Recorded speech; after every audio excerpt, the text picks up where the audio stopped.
Tout juste viennent-ils de rejoindre l'OTAN que la Suède et la Finlande passent déjà aux travaux pratiques. Des récents sabotages sur des câbles de communication sous-marins en mer Baltique ont en effet poussé 8 pays de l'Alliance Atlantique à se réunir mardi à Helsinki pour tenter d'endiguer l'épidémie, dont le tout dernier incident remonte d'ailleurs au 25 décembre au large des côtes finlandaises.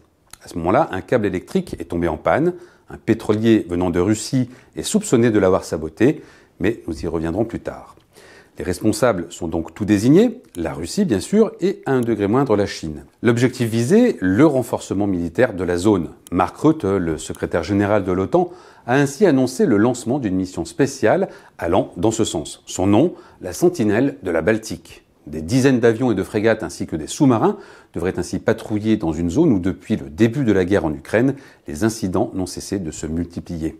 Le plus spectaculaire d'entre eux a été le sabotage du gazoduc Nord Stream en septembre 2022, imputé cependant, d'après un rapport de la CIA, à un commando ukrainien.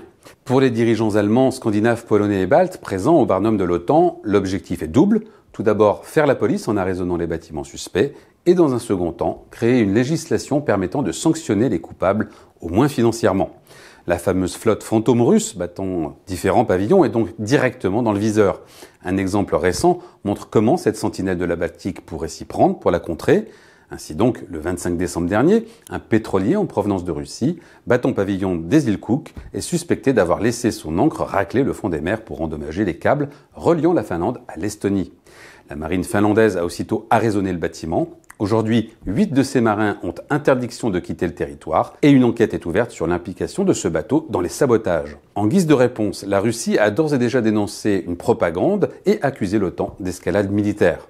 Bref, alors que la guerre en Ukraine fêtera bientôt ses 3 ans, en mer Baltique, entre l'OTAN et Moscou, c'est tendu.